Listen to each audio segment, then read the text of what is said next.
This tranquil spot on the Newcastle coast was the site of Hillsong's summer youth camp last week. For local surfers, the event run by the global megachurch has been a regular presence over the years. Often it can be quite disruptive with the noise they make, and their presence there leaves a big footprint on the area. I know that quite often there's a lot of mess and rubbish left behind afterwards. What's rankled the surfers this year is this footage, which emerged after the first night of the three-day event. Crowds of revellers seen singing and dancing, despite a statewide ban on such activities in certain settings at that time. If I didn't already know that Hillsong go down at that time of year, I would have thought it was a festival of some sort. Local resident Ben Burdican is a member of a surf club which holds competitions at the beach near the campsite.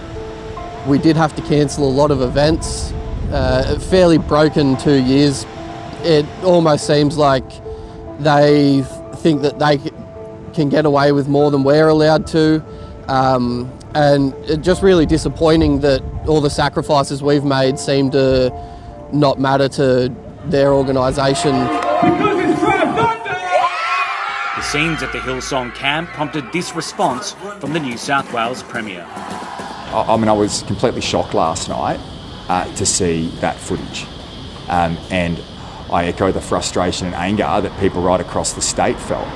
But it was the Premier's own government that allowed religious services to be exempt under the public health orders.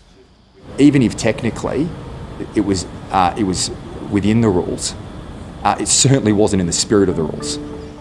The public outcry has again raised questions about the government's decision-making and accusations of special treatment for some groups in an ever-changing pandemic.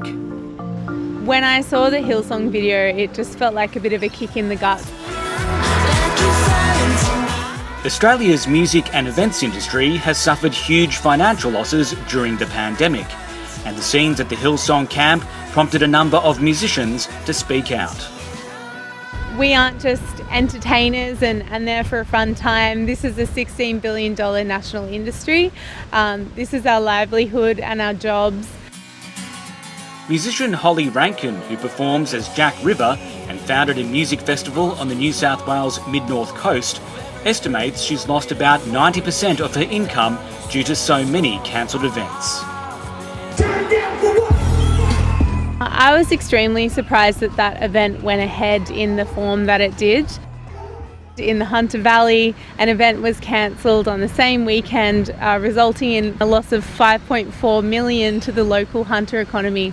So, that's our industry stepping back, taking a hit and moving with the rules as they are.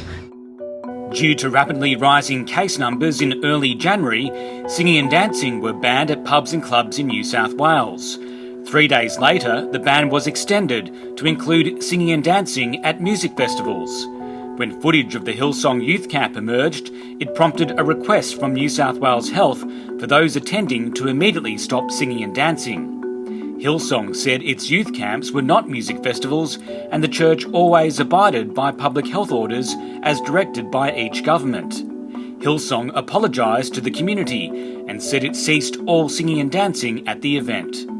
This week, the New South Wales Government amended the rules again to allow outdoor music festivals to go ahead as long as people remain in their seats and there's no singing or dancing. The constant flip-flopping of restrictions for an industry that takes around 12 to 18 months in preparation for a big event, it does make it really difficult. It is really costly. For the music industry, it's yet more mixed messaging from the government. As a result of the initial ban, it says several events were cancelled. So straight away, we saw a number of events cancel in the first couple of days. We saw around 5 or 6 high-profile shows cancel in New South Wales. And the government's reversal did not give organisers enough time to undo their cancellation plans.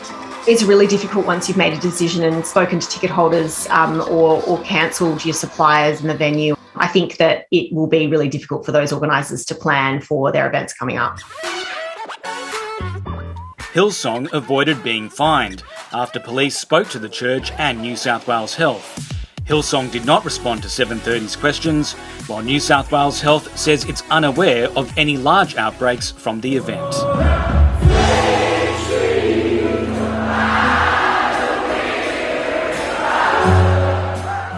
These public health orders are affecting our businesses in unprecedented ways. It really needs to be one rule for everyone.